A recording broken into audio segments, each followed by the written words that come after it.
Adelante, Hola, ¿cómo están? ¿Qué tal? Me encanta de conocerlos. Hola, ¿cómo están? ¿Qué tal? Hola, ¿cómo estás? Feliz año. Bienvenida. Vengo de una misa de los socialcristianos. Ay, Molo, pues. Vienes intensamente a cruzar, a contactar. Ideas. Continuamos con Agenda Común. Nuestro centro fundamental es tratar, a pesar de las diferencias, poder encontrar algunos aspectos que nos puedan permitir pensar que otro país es posible, con elementos que nos hagan coincidir como ciudadanos y como venezolanos. Y hoy vamos a hablar sobre el 23 de enero, que es una fecha en donde todos coincidimos en los términos democráticos, pero cada quien le da un enfoque distinto y vamos a ver si cada eso quien pasa. lo lee de una manera Así determinada. es, Vanessa. Gracias, Nimer. Gracias, como siempre, por la posibilidad de participar en este proyecto que con buen tino has desarrollado. Muchísimas gracias. Y vamos a comenzar dándoles la bienvenida a nuestros entrevistados, nuestras invitadas. En particular, comenzamos con Mercedes Malavé, dirigente política. Gracias por estar con nosotros, Mercedes. Gracias, encantada de estar aquí. Y con Oscar Figuera, secretario general del Partido Comunista de Venezuela, 16 congresos. Recordemos que el Partido Comunista de Venezuela ha sido intervenido por el Tribunal Supremo de Justicia. Bienvenido. Gracias, Vanessa. Gracias, Nimer. Gracias. 23 de enero, un momento de reflexión permanente todos los años para Venezuela. ¿Qué podemos, vamos a hacerlo de adelante hacia atrás? ¿Qué podemos esperar para este 23 y después hacemos la revisión histórica? ¿Qué va a pasar este 23 de enero? Mercedes. Bueno, lo que hemos visto en los últimos años es que se hacen dos grandes convocatorias, cada grupo pues, político celebra el 23 de enero de una manera. Yo siento que las manifestaciones a favor del cambio político son mucho más genuinas, son más auténticas. Venezuela necesita un cambio democrático, un cambio con todas las características pues, de la renovación de la democracia en el país a partir de la vía electoral, volver a la Constitución, etcétera. Y bueno, pero también sabemos que el gobierno hará sus manifestaciones y volverá a insistir en el discurso oficial sobre el 23 de enero. De resto, pues no espero nada especial ese día, la verdad. Ojalá que desde las fuerzas del cambio, todo ese gran descontento nacional que se vio expresado claramente en las elecciones primarias, ojalá se dé un discurso contundente sobre la importancia de la organización. Lo que ocurrió el 23 de enero, entre otras cosas, respondió a un gran sentimiento nacional que se supo capitalizar y supo llevar pues, a una transición democrática, y que ese día pues, se llene de esperanza los venezolanos de que sí es posible recuperar la democracia, y ojalá que sea, repito, por la vía electoral y no por la vía insurreccional o de un golpe de Estado. Oscar Figuera.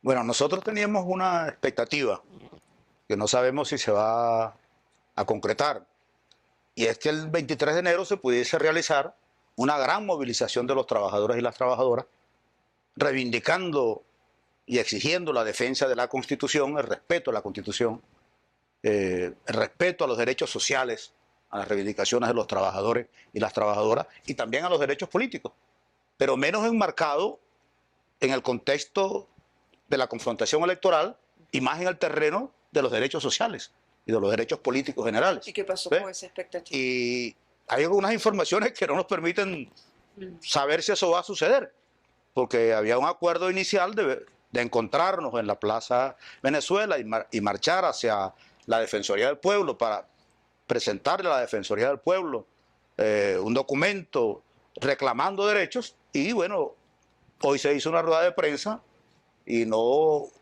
hoy, el día viernes se hizo una rueda de prensa, ¿ves? Y no tenemos claro si ese acuerdo se va a concretar, porque necesitamos ahorita hacer un gran esfuerzo de unidad y de movilización de los trabajadores y las trabajadoras. ¿Por qué de los trabajadores y las trabajadoras? Porque la política que desarrolla el gobierno del presidente Nicolás Maduro Moros es una política que golpea de manera directa a todas las reivindicaciones de los trabajadores. Ha desaparecido el salario como concepto y como derecho, ha bonificado todos los ingresos de los trabajadores, ha liquidado las prestaciones sociales, al no existir salario no hay vacaciones, al no existir salario no hay aguinaldo, y en el sector privado no hay utilidades, pero además ha golpeado los instrumentos de resistencia y de defensa de los trabajadores y las trabajadoras, como es las organizaciones sindicales, y violentado las convenciones colectivas con el 2792 y con el instructivo APRE. Oscar, Entonces, Mercedes dice que hay que recuperar la democracia. Ajá. ¿Perdón? Mercedes dice que hay que recuperar la democracia en Venezuela. ¿Coincide con este punto o tiene diferencias? Nosotros consideramos que es necesario enfrentar y derrotar las corrientes autoritarias cada vez más, digamos, más profundas que se ejecutan desde el gobierno y desde las diversas instituciones del Estado. Ahora, nosotros consideramos que hay espacios democráticos. Ahí tenemos, podríamos decir, dentro de esto de la agenda común, pudiéramos tener una lectura distinta. Nosotros consideramos que aún hay espacios democráticos que debemos defenderlos, pero que obviamente esos espacios democráticos se dan en un contexto de violación profunda de la Constitución. Y entonces es necesario exigir el respeto a la Constitución. Hay espacios democráticos, Mercedes, tomando las palabras de Oscar Figueroa. Hay espacios... Diputado, que además no lo dijimos al comienzo. No importa. Hay espacios para la lucha electoral, pero no se respeta ni su autonomía, no se respetan sus presupuestos, no se respetan sus competencias.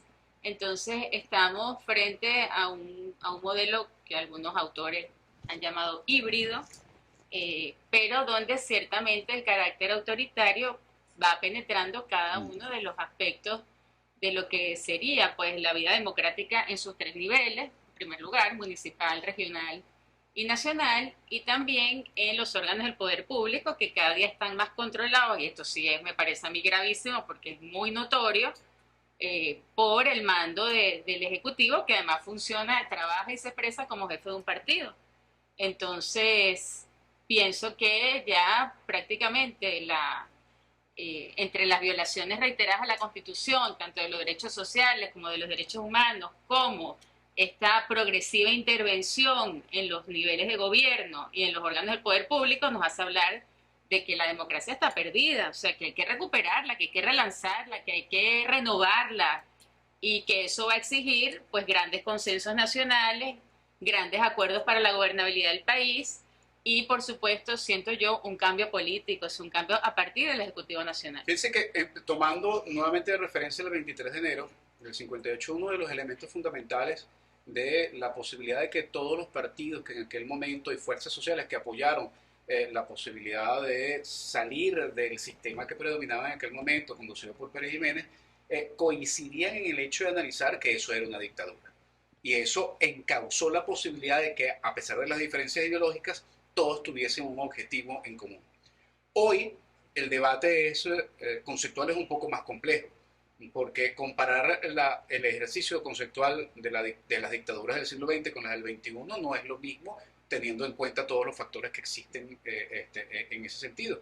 Sin embargo, hay algunos autores que hablan que lo que se vive en Venezuela hoy es una autocracia que puede derivar, entre otras cosas, en una dictadura, pero que no necesariamente es una dictadura. A ver, les planteo a los dos. Para nosotros poder rescatar el espíritu del 23 de enero, tendremos que buscar una coincidencia en cómo definir lo que estamos viviendo hoy, más allá de las definiciones que cada uno tenemos. Yo siento que no. Y yo creo que es fundamental lo que decía Oscar Figueroa, o sea, este 23 de enero, ojalá, y me sumo a esa expectativa, se genere un gran movimiento social a favor del cambio, un gran movimiento social que exprese fuerte en las calles de Venezuela el descontento, la indignación, no solo por un tema material, sino también por un tema de libertades, de derechos humanos fundamentales, de derechos sociales. Si algo defiende, promueve y protege esta Constitución son todos los derechos sociales y humanos de las personas, de los venezolanos. Y precisamente porque los protege mucho, desde su artículo 2 hasta el 90 y el 100 y todo, o sea, digo que en muchas partes vuelve con este tema, precisamente por eso pues la violación es mucho más grave. Entonces yo creo que lo que tiene que haber, sobre todo, más que una reflexión teórica, que al final le tocará a algunos hacerla, y ni siquiera habrá distintas teorías, y unos estarán más de acuerdo con una y de otra, lo que se tiene que producir es un gran sentimiento de cambio, sentimiento de indignación, de cambio que se exprese de muchas maneras. Una de esas formas es mediante la protesta. Y que el día 23 de enero es propicio pues para hacer eso, pero sobre todo se tiene que manifestar de manera electoral. Y eso exige un poco más de voluntad política porque exige organización, exige unidad, exige acuerdos, que fue lo que también el 23 de enero permitió, ¿no? Que aparte de la indignación, de la protesta y de la caída del dictador, pues se materializara un proyecto democrático, ¿no? Fuera capaz de encauzar ese momento histórico hacia un proyecto democrático que también tuvo muchas deficiencias y también tuvo muchas críticas, pero que finalmente nos produjo 40 años de alternabilidad en el poder. Manifestación de cambio de la que habla Mercedes. Bueno, mira, desde nuestra perspectiva es importante que haya una caracterización no diríamos, no solo de la sociedad, sino del gobierno. ¿Por qué? Porque si llegamos a la conclusión que esto es una dictadura, obviamente la necesidad de construir un acuerdo no se limita al aspecto de la recuperación de los espacios democráticos, de la institucionalidad, ¿ves?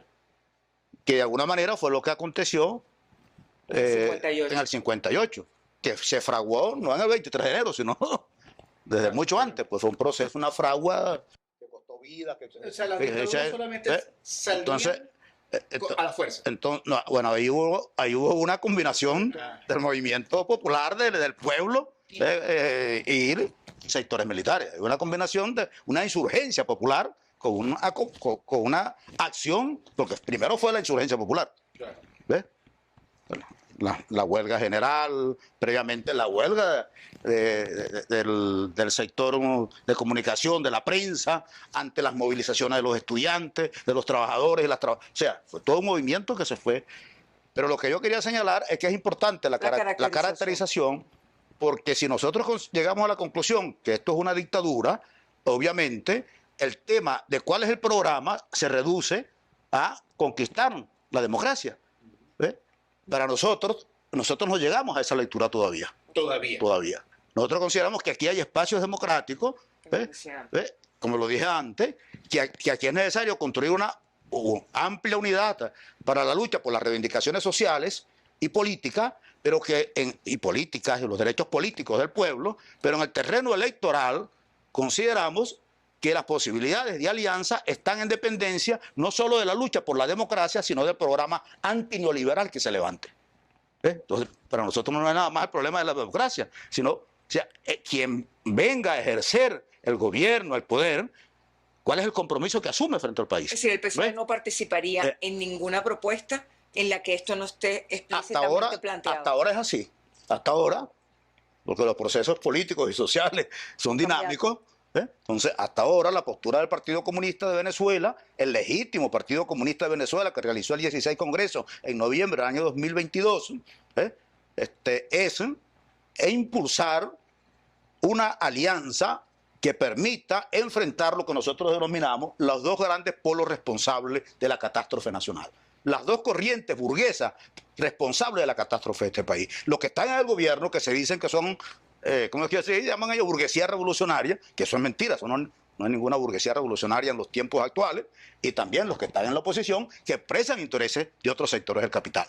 Nosotros con esos dos sectores, en las condiciones actuales, consideramos que no está planteada alianza, porque es necesario construir un referente que enfrente a ambos, que las salidas que plantean al final están al servicio del gran capital y no de los derechos de los trabajadores. Su perspectiva entendemos que es diferente en relación sí, con este punto, ¿no? La libertad primero y luego ver lo demás. Sí. ¿Sería algo así? Bueno, vamos a ver. Yo creo que el deseo de cambio... A mí no me gusta dividir a la sociedad entre burgueses y proletariado, entre buenos y malos, entre ricos y pobres. O sea, yo en esa dialéctica, digamos, por doctrina, por principio, no la comparto. Trato de ver la realidad de otra manera. Y mi lectura de la realidad es que el deseo de cambio en Venezuela es un denominador común que tenemos la grandísima mayoría de los venezolanos. Eso es correcto. Yo creo que el porcentaje de venezolanos que hoy no anhela de alguna manera el cambio político es pequeñísimo, o sea, entra dentro del error muestral de cualquier encuesta y responde un grupo claramente identificado, los que no quieren cambio. Pienso que la gran mayoría desea un cambio. Ahora, ese deseo de cambio es plural, es diverso, no es ideológico, es como la sed, es apremiante. Y pienso que en eso hay que enfocarse, porque eso es lo que expresa hoy la venezolanidad. Eso es lo que expresa hoy el patriotismo. Eso es lo que expresa hoy el amor al país, el amor a la democracia. Y en eso hay que concentrarse, ¿no? Yo no me concentraría en armar un tercer frente contra dos polos que están contra la nación. Yo me concentraría en el denominador común, ese gran deseo de cambio que tiene el país, para que una vez conquistada la alternabilidad democrática, que es un principio fundamental, que además los venezolanos desde hace 60 años, pues yo siento que se sembró ese principio en fuerte, tanto el principio de alternabilidad como el principio de que la mejor manera de expresar la voluntad es mediante el voto. Siento que esos dos, aunque hemos perdido cultura democrática, esos dos sentimientos están allí en ese denominador, es de lo que nos tenemos que apoyar para producir el cambio político. ¿Es posible ¿no? una nueva junta patriótica? Podría ser, sobre Pero, el tema pero neoliberal. lo que nosotros no podemos perder en este momento, disculpa Mercedes, La parte es, neoliberal. claro, es la participación de nuestros patrocinantes. Porque sin ellos no podemos estar con ustedes. Hablando de... Así que Hablando de neoliberal. ya No, no. van a conocer No, no. a nuestros patrocinantes neoliberales. Estos son unos patrocinantes muy especiales. Ah. Y yo empiezo. Adelante, por favor. Como siempre, no dejes que te lo cuenten. Vive las mejores experiencias con la operadora turística Atrévete. Ofrecemos paseos a la playa para que te reencuentres con ese amigo con el que no te hablas hace años por la politiquería. Ven con nosotros, disfruta de la visita exclusiva al monumento a la estupidez de haberte peleado con un familiar porque era chavista o antichavista. Conoce más de nuestros paquetes en www.reencuentro.com. Muy bien. Y también tenemos, Excelente. como siempre, al fiel zapatería del otro y de la otra. Lo invitamos a que se calce los zapatos del otro o la otra y así usted va a poder sentir una nueva forma de caminar. Tenemos distintos modelos, entre los que destacan la colección Coincidencias y Tolerancia. Conozca lo que se siente caminar con los zapatos del otro y descubra una nueva forma de De caminar. caminar. Mercedes tenía la palabra Así es. con la parte del neoliberal para poder entonces Claro. empezar a trabajar los puntos Por en común. supuesto que me voy a referir a ese término. Bueno, sobre esto hay muchas discusiones teóricas, económicas, etc. Lo cierto es que nuestro contrato social, nuestra ley fundamental, nuestra ley suprema no es ni neoliberal ni marxista. Es la Constitución de la República Bolivariana de Venezuela. A nosotros no nos rige ninguna doctrina económica, ¿no? Y lo que tenemos que hacer es volver a esa ley fundamental que garantiza los derechos de todos, ¿no? Entonces, llevar la discusión a ese extremo ideológico, pienso que lo que va es a generar más fracturas cuando la verdad es que tenemos una ley que lo que tenemos que hacer es volver a ella y cumplirla. ¿Qué dice el artículo 91? ¿Qué dice el artículo 92? Y garantizar eso, así como los derechos de propiedad privada, de libertad económica, de respeto a la hacienda de cada quien, a su riqueza, a su capital, etc. Todo está contemplado en esa ley fundamental. La Constitución puede ser el punto en común, como lo plantea Mercedes, Es que habría que señalar que la Constitución, en un primer momento. que la Constitución venezolana actual no es una Constitución neoliberal, pero la política, Ni marxista. ni marxista tampoco, en eso coincidimos, pero las políticas que señalan que hay que desmontar la institucionalidad, que hay que reducir los derechos de los trabajadores, liquidarlos, eliminarlos, la política que flexibiliza las relaciones laborales, que liquida las convenciones colectivas, que entrega al capital internacional una parte fundamental de la riqueza del país, que entrega soberanía, para nosotros es una política que se inscribe en los presupuestos neoliberales. Estás hablando ¿Ves? del gobierno. Estoy hablando del Que gobierno. se dice chavista, Estoy hablando, socialista y marxista-leninista. estoy hablando, ¿qué marxista-leninista va a ser? Pero se dicen ellos se autocalifican. Ni marxista-leninista, ni socialista. No sé si hay alguna versión del chavismo degenerada que ellos están asumiendo. Pero lo que conocimos con Chávez, quienes acompañamos a Chávez, no desde el gobierno, sino desde las posturas políticas y sociales, no era lo que están haciendo ellos lo que reivindicaba Chávez. Por ahí la gente está colocando un pequeño video de Chávez donde Chávez condena la bonificación del salario, ¿ves? Donde Chávez reivindica el salario constitucional y los derechos constitucionales. Pero además de lo que está haciendo el gobierno, nosotros hemos visto que hay candidatos y candidatas del otro bloque, bueno, que también desde el exterior han presentado un programa de gobierno que coincide con lo que está haciendo el gobierno de Maduro. Entonces, lo que nosotros decimos, el problema entonces no es nada más democrático, es también definir el programa de gobierno. Porque el programa de gobierno es lo que va a determinar la conducta práctica de la ejecución, de la gestión de quien alcance la primera magistratura. ¿Es posible una nueva Junta Patriótica? Entonces, La pregunta para ambos. Con un proyecto claro. Con un proyecto claro que reivindique los derechos de los trabajadores, de las trabajadoras. Entendiendo el momento de transición. Sí, entendiendo, pero el momento de transición no significa que no haya recursos, que es lo que dice el gobierno actualmente. El gobierno dice que no reconoce salario porque no hay recursos. Pero no puede ser que en un momento de transición me vengan a decir lo mismo. ¿Ves? Entonces... Junta Patriótica, Mercedes, proyecto, como lo plantea Oscar, un proyecto de gobierno. Yo creo que una Junta Patriótica sería el resultado de un tipo de golpe o de asonada o así. No la veo, digamos, dentro de los marcos institucionales que tenemos, ¿no? Cuando todavía hay expectativa electoral. Yo siento más bien que lo que tiene que haber es un gobierno de transición, donde se trabaje con un gabinete reducido, un gabinete de emergencia, podemos decir, un gabinete de recuperación económica, que guiado por la ley, por la Constitución de Venezuela, pues vaya avanzando en todas esas materias de recuperación que existe, que prevé la Constitución. El tema no es mejorar la economía y ya, ¿no? Pasar el examen como sea, pero tú puedes pasar el examen de muchas maneras. Puedes pasar con 10, puedes pasar con 20 haciendo trampa, ¿no? Como dijo en su memoria y cuenta Nicolás Maduro, lo que tienes que hacer es pasar con las garantías constitucionales, ¿no? Y eso tiene una serie de derechos sociales que se tienen que garantizar. Y para eso, pues yo pienso que tiene que haber un gobierno de transición, de emergencia nacional, que vaya resolviendo esas cosas. Otro tema también muy importante, otra instancia en la que también se podrían resolver algunos temas relacionados con el salario es las llamadas mesas de diálogo social o el diálogo social o lo que antes llamaban la tripartita, que ya a nadie le gusta esa palabra, donde, que además es un recurso que se usa en muchísimos países del mundo, donde gobierno, empresarios y trabajadores convienen en unas políticas que se acerquen a lo más satisfactorio para los tres, porque también es verdad... De hecho. Sí, también es verdad que la recuperación económica después de bloqueos, sanciones,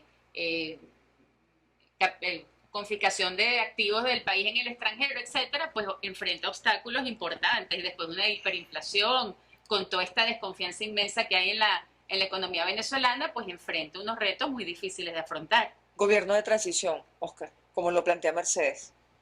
Bueno, definitivamente el nivel de destrucción del país al que el gobierno nos ha llevado va a demandar que haya puntos y acuerdos entre los diversos sectores para poder avanzar en la gobernabilidad.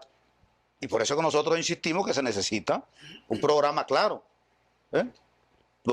Y el programa no puede ser nada más sobre lo económico. No, ¿cómo diríamos? Sobre el tema de la recuperación de la democracia. Tampoco debe ser solo sobre lo económico. Debe ser sobre el respeto a la Constitución. El respeto a la Constitución. También he escuchado, Mercedes, hay gente que dice sobre el tema del planteamiento de la necesidad de un programa mínimo que pueda generar algún tipo de coincidencia en función de atender lo que es la salida de esto que algunos califican de autocracia, otro de autoritarismo.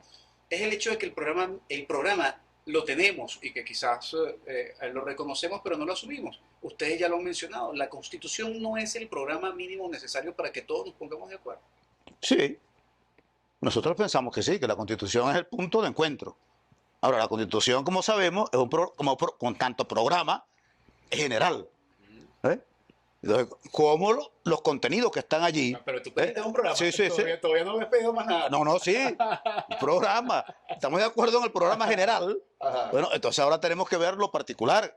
Cómo ese programa se expresa en lo concreto en interés de los distintos sectores sociales. Claro, claro. ¿Eh? Pero con ¿Eh? ese programa, ¿tú crees que se podría por lo menos avanzar en un planteamiento que unifique al pueblo venezolano ante un proceso electoral en las condiciones en que seguramente vamos a afrontar este año, Mercedes?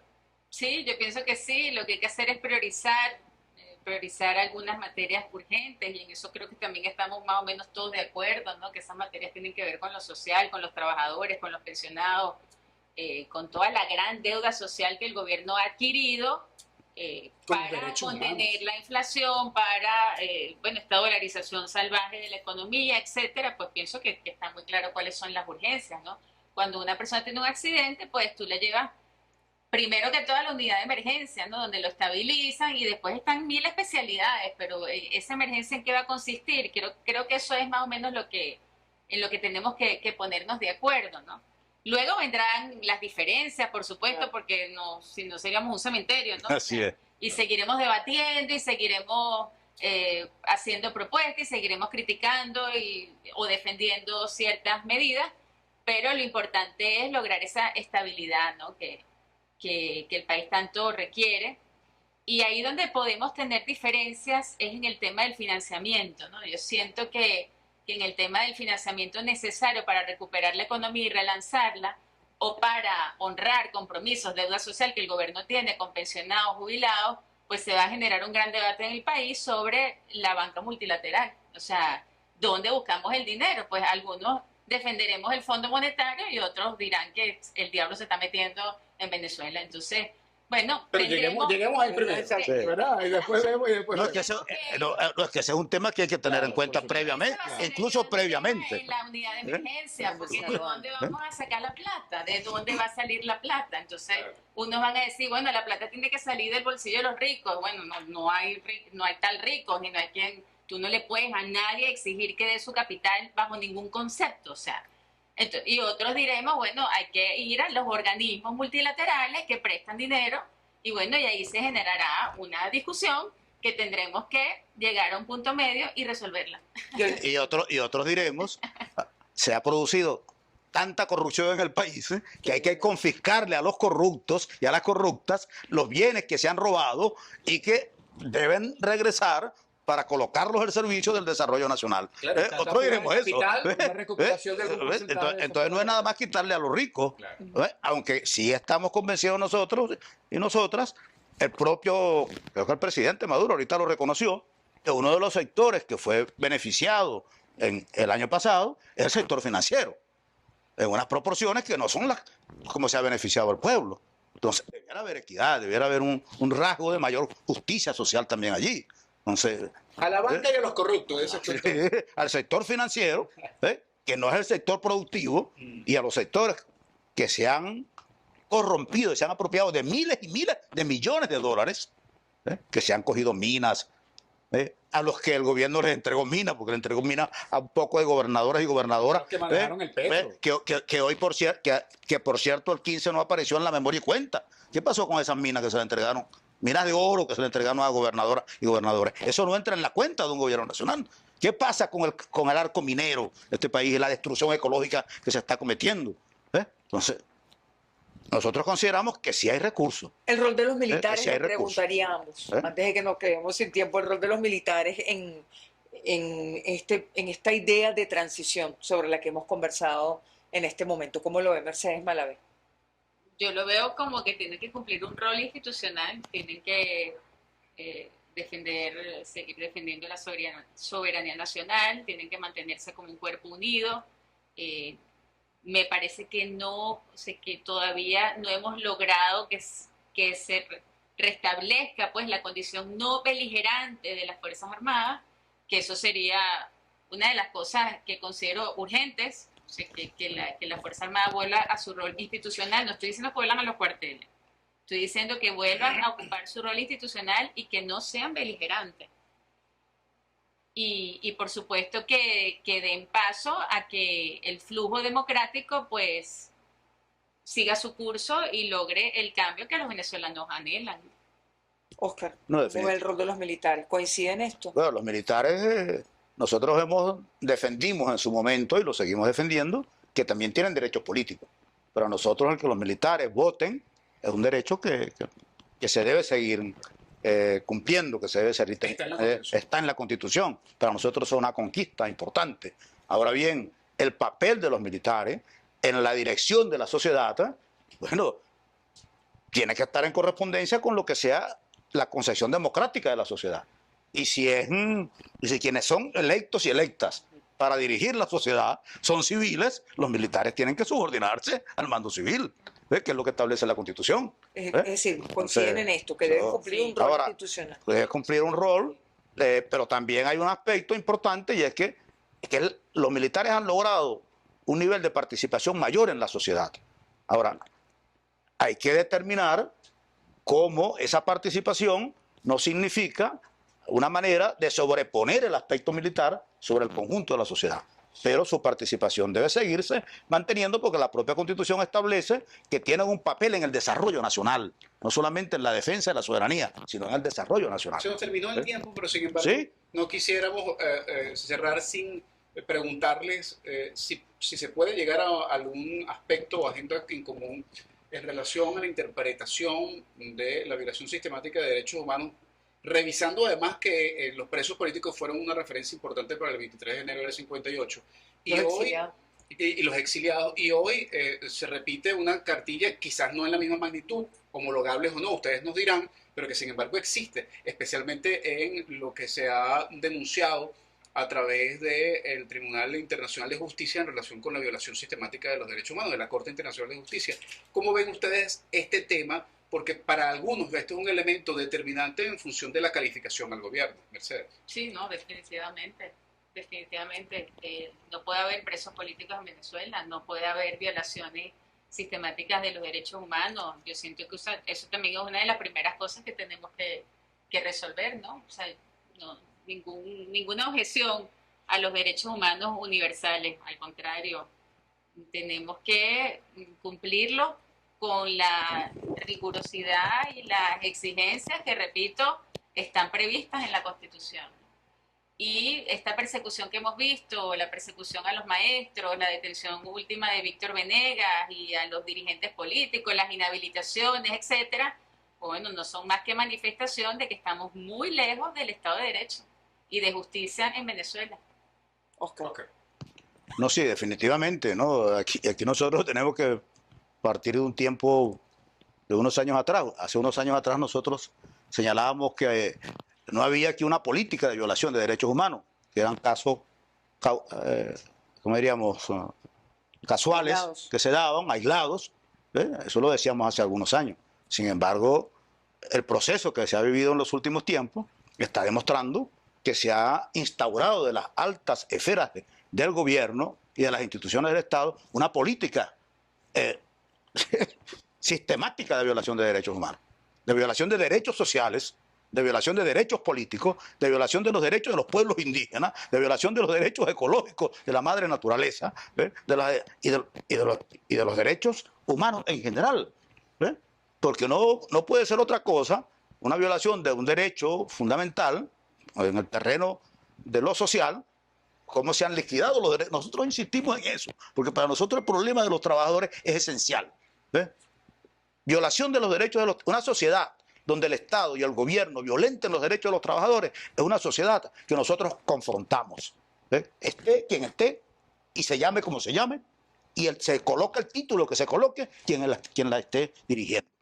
Pero además, el hecho de impedir el ejercicio de los derechos democráticos en las organizaciones políticas, que es la intervención.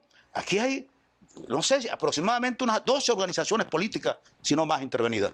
La última fue el Partido Comunista de Venezuela, que como no lograron dividirlo, no lograron conseguir un dirigente del Partido Comunista de Venezuela que se prestara para una acción en el Tribunal Supremo de Justicia para intervenir al partido, crearon un falso positivo, sacaron unos dirigentes del PSUV, de otras organizaciones, construyeron un aparato y a eso lo llevaron al Tribunal Supremo de Justicia sin cualidad jurídica para exigirle entregaran el PCB. Y lo hicieron y no nos dieron el derecho a la defensa. Bueno, ahí hay una clara violación de derechos humanos. Usted lo quiere sacar de su curul también. Y hay elementos que señalan que hay un plan dirigido a inhabilitarme o quitarme la inmunidad parlamentaria y expulsarme de la condición de diputado de la Asamblea Nacional. Nosotros queremos aprovechar, discúlpeme, para decir lo siguiente. No hay ningún elemento constitucional que pueda permitir una acción de ese tipo, a menos que uno incurra en delito. Pero además, no hay elementos políticos, como lo ha utilizado en otros tiempos y recientemente también el PSUV, y es eso de que la gente salta a la talanquera. También una ley totalmente inconstitucional, porque la Constitución dice que los diputados y las diputadas son libres de conciencia y deben actuar según sus criterios y su conciencia. Entonces, si yo decido irme de una organización, no pueden quitarme la curul, porque la curul no me la dio esa organización, me la dio el pueblo que votó por mí. Pero en el caso nuestro, nosotros no fuimos con el PSUV, no fuimos con el Polo Patriótico. Nosotros hicimos una alianza del PCB y la Alternativa Popular Revolucionaria APR y levantamos un programa que confronta la política neoliberal del gobierno del presidente Nicolás Maduro Moro. Yo estoy cumpliendo con el programa que nosotros le presentamos al pueblo venezolano. Nosotros no fuimos con un programa para acompañar la violación de derechos. Nosotros fuimos con un programa para reivindicar derechos del pueblo, de la clase trabajadora y del pueblo en general. Entonces nosotros estamos defendiendo el programa. Yo no sé de qué me pueden acusar. No sé si me van a acusar de irrespeto al presidente, porque el 15 de febrero, cuando el presidente estaba diciendo del 15 de enero, perdón, cuando el presidente Nicolás Maduro Moro, el ciudadano presidente constitucional de la República Bolivariana de Venezuela, Nicolás Maduro Moro, estaba presentando su memoria en cuenta e incluyó en ella como un logro el haber intervenido el Partido Comunista de Venezuela, y estaba haciendo loa de los mercenarios y usurpadores. Bueno, yo me paré desde el palco superior y le dije: presidente, esos son unos mercenarios y la historia le pasará factura.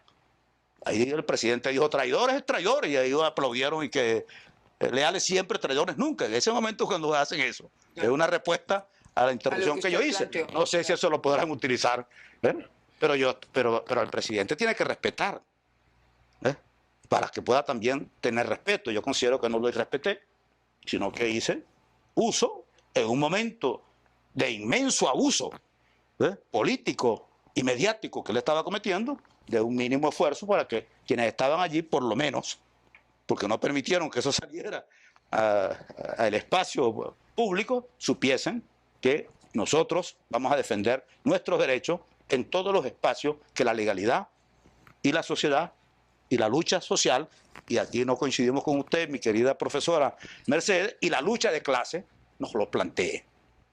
Bueno, pero lo importante es que cuando históricamente el socialcristianismo y el comunismo han coincidido para poder cambiar un sistema, lo han logrado históricamente en el mundo. Así que hasta aquí terminamos este segmento y vamos a concluir nosotros entonces en el próximo segmento. Muchísimas gracias. Muchísimas gracias a Mercedes Malavé, muchísimas gracias a Oscar Figuera. Gracias a ustedes. Y ya nos vamos a seguir escuchando y observando.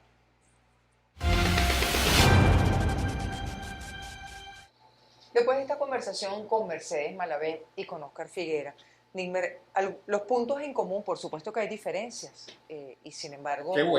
Qué bueno que existen, qué bueno que además las pudieron conversar, las pudieron debatir y además terminaron dándose la mano. Un hermoso gesto y un buen ejemplo, además, pero que para otros sectores.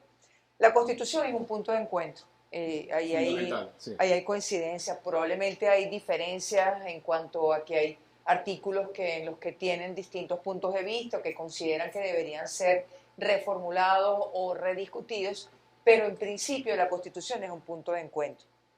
La necesidad de priorizar ante un eventual gobierno de transición o un nuevo gobierno en el país, un gobierno democrático en el país, priorizar áreas clave como la defensa de los derechos sociales es otro punto de encuentro, tanto con Mercedes como con Oscar. Hablaron de pensionados, hablaron de jubilados, hablaron de trabajadoras y trabajadores. Otro punto de encuentro, el rol de los militares. Los militares, de acuerdo con lo que establece la Constitución, que tanto reivindica Oscar, tienen unos derechos políticos que Mercedes nos dice que deben perder, pero ambos coinciden en que debe atenerse al rol institucional sin perder esos derechos políticos y no en esa beligerancia, bueno, que se ha prestado para distintas interpretaciones. Lo otro, coincidencia, violación de derechos humanos y necesidad de acabar con los presos políticos, necesidad de denunciar la violación de los derechos humanos y la necesidad de que estas violaciones cesen. Lo destacaría también como otro punto en común. Otra de las coincidencias es la dificultad en cuanto al desarrollo teórico de poder señalar a esto como una dictadura. O sea, hay sutilezas y matices sobre los cuales los dos lograron manejarse en función de poder interpretar el carácter autoritario del gobierno, pero quizás la definición concreta de dictadura todavía sigue siendo un poco compleja en ese sentido. Ahí hay entonces una coincidencia que además genera entonces otra serie de consecuencias inevitables en relación al tema de cómo abordarlo. Sin embargo, también hay y se logra generar una coincidencia en función de la necesidad de interpretar que la vía electoral es la vía sobre la cual debe buscarse generar la solución en esta etapa, en este momento. Que esto podría cambiar, pero que todavía se puede mantener la posibilidad de que por vía electoral, aún a pesar de las dificultades que existen desde el punto de vista del control del sistema electoral, se puede seguir intentando avanzar para este año 2024 sobre esa vía. Y el otro elemento sobre el cual coincidieron, aunque no lo firmaron, pero de manera cómplice, cuando se señaló que el socialcristianismo y el comunismo, cuando se ponen de acuerdo para poder superar determinadas formas de gobierno, lo logran, pues también hubo una especie de coincidencia cómplice, Vanessa. Bueno, muchísimas gracias por acompañarnos en esta nueva edición del programa de Agenda Común. Recuerden, todos los lunes a las 7 de la noche, si usted está viendo el programa, por favor, y ha llegado hasta este minuto del programa, merecemos un like, merecemos un comentario, merecemos que además agarre, retuitee o reenvíe el programa para que otros también puedan disfrutar de este debate de nivel que nos permite encontrar elementos para una agenda común de los venezolanos para este 2024. Muchísimas gracias. Gracias, Vanessa.